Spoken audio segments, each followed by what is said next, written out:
Hello everyone, welcome to my channel. This is Techno Hub. Today we are start our new topic. It is a priority scheduling. What is priority scheduling? Priority scheduling is a method of scheduling processes that is based on priority. In this algorithm, the scheduler select the task to work as per the priority. ठीक है, priority scheduling एक method है जो priority base पे depend करता है. इस algorithm में शेड्यूलर सिलेक्ट करता है कि कौन सा टास्क प्रायोरिटी बेस पे वर्क करेगा. ठीक है, the processes with higher priority should be carried out first, whereas jobs with equal priorities are carried out on a round robin और FCFS बेसिस.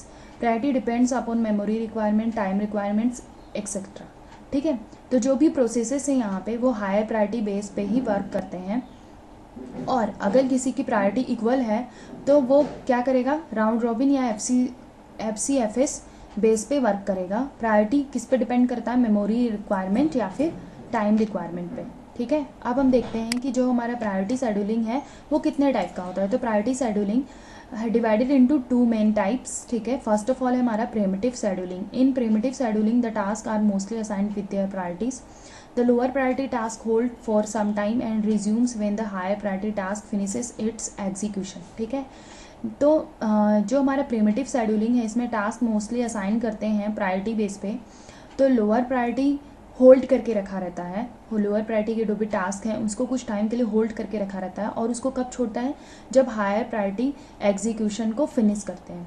ठीक है, जब हायर प्रायोरिटी एग्जीक्यूशन फिनिश करेगा तभी हमारा लोअर जो भी प्रायोरिटी है वो एग्जीक्यूट होगा. Now next, non-primitive scheduling. In this type of scheduling method, the CPU has been allocated to a specific process. The process head that keeps the CPU busy will release the CPU either by switching context or terminating. इस type के scheduling method में CPU हमारा क्या करता है, specific process को allocate करता है जब तक CPU हमारा बिजी रहता है उस प्रोसेस में. ठीक है, और वो तब रिलीज़ करता है जब हमारा प्रोसेस पूरा कंप्लीट हो जाता है. तो ये हो गया हमारा नॉन प्रिमिटिव. अब हम एक न्यूमेरिकल क्वेश्चन देखेंगे टेबल के फॉर्म पे priority scheduling algorithm non primitive के लिए. ठीक है, तो यहाँ पे हम देख रहे हैं कि प्रोसेस दिया है, हमारे 4 प्रोसेसेस हैं, उनके बर्स्ट टाइम दिया हुआ है और प्रायोरिटी दिया है. तो यहाँ पे देखिए दोस्तों, हमारा अराइवल टाइम नहीं दिया है, तो हम क्या करेंगे, प्रायोरिटी बेस पे इसका ग्रांट चार्ट बनाएंगे. ठीक है, बहुत ईजी है. जैसे कि यहाँ पे प्रायोरिटी सबसे ज़्यादा किसका है, 1 किसका है, P2 का. ठीक है, तो सबसे पहले हमारा क्या होगा, P2 एग्जीक्यूट होगा. तो P2 का वर्क कितना है, 3. ठीक है, तो 3 हमने यहाँ पे लिख दिया. अब P2 के बाद क्या होगा, हमारा P1 एग्जीक्यूट होगा.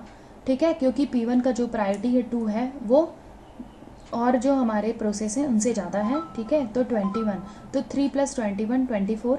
ठीक है, नाउ नेक्स्ट हम फिर से जो प्रोसेस है उसको रन कराएंगे, तो उसके बाद है हमारा 3. ठीक है, तो 3 इसका हमारा बस टाइम कितना है, 2. तो P4 हमारा एग्जीक्यूट होगा और बस टाइम कितना है, 2, तो 2 ऐड हो जाएगा 26. ठीक है, उसके बाद क्या बच गया हमारा P3 कितना है, 6 ऐड हो जाएगा 32.